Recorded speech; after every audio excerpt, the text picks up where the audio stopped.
Bienvenue. Quand on pense au smartphone qu'on a dans la poche ou au café qu'on boit le matin, on ne réalise pas toujours le chemin parcouru. Et pourtant, derrière chaque produit qui vient de loin se cache une question absolument fondamentale.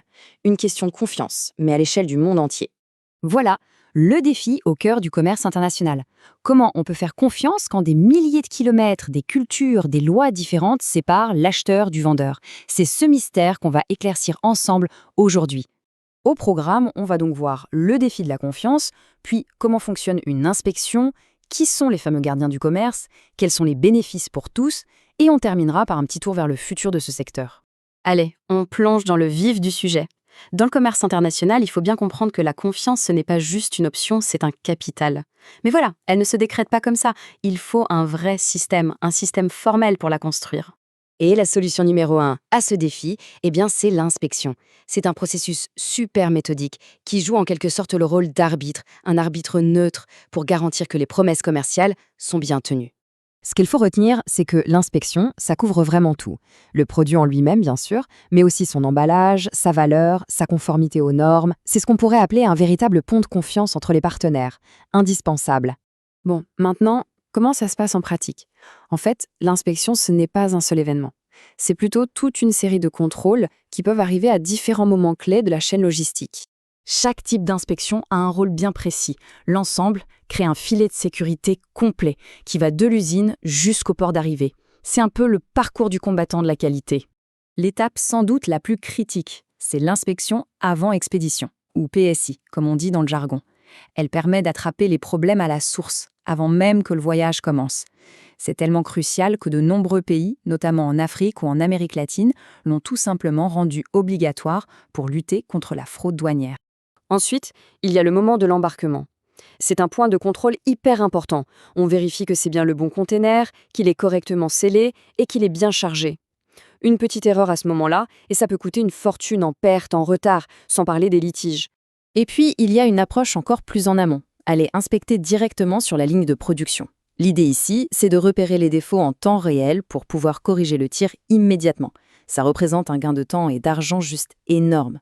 D'accord. Mais qui fait ces inspections? Ce ne sont ni les acheteurs ni les vendeurs, évidemment. Tout le système repose sur des acteurs tiers, des entreprises neutres et reconnues dans le monde entier.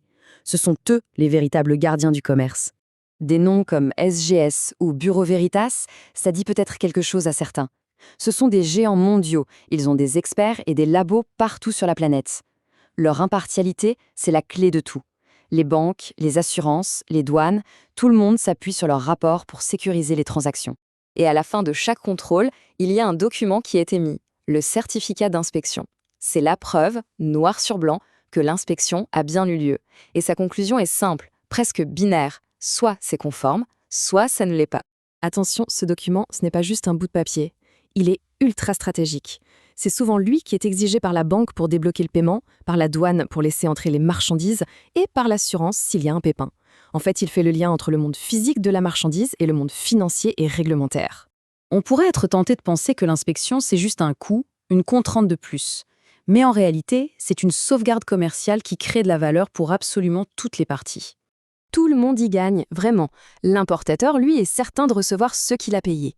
L'exportateur, de son côté, prouve sa fiabilité, et ça, c'est un argument de vente en béton. Et enfin, les États, ils ont un outil super efficace contre la fraude et la contrefaçon. Bref, c'est un système qui est à la fois économique et éthique. Alors, même s'il est essentiel, ce système n'est pas parfait, bien sûr. Il a ses défis. Mais la bonne nouvelle, c'est que la technologie est en train de complètement remodeler le secteur. Les reproches qu'on fait souvent à l'inspection traditionnelle, c'est son coût, sa lenteur, sa complexité administrative. Mais justement, la révolution numérique promet de transformer toutes ces faiblesses en force. Et nous voilà dans l'ère de l'inspection intelligente. Il faut imaginer un peu le truc. Des drones qui survolent les stocks, des experts qui inspectent à l'autre bout du monde grâce à des caméras 360 degrés, des certificats infalsifiables grâce à la blockchain et même des intelligences artificielles qui détectent des défauts invisibles à l'œil nu. La technologie rend tout le processus plus rapide, plus sûr et surtout complètement transparent. Pour conclure, s'il y a une image à retenir, c'est celle-ci. L'inspection, c'est la clé de voûte. C'est vraiment la pièce centrale qui maintient tout l'édifice de la confiance dans le commerce mondial. Sans elle, le doute et la fraude rendraient les échanges à grande échelle quasiment impossibles.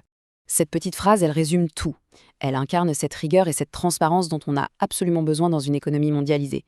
Et grâce à ça, chaque conteneur qui quitte un port n'est plus juste une grosse boîte en métal. Non, c'est une promesse de qualité et d'honnêteté. Et ça fait de l'inspection un pilier vraiment essentiel pour un commerce mondial qui se veut durable et équitable.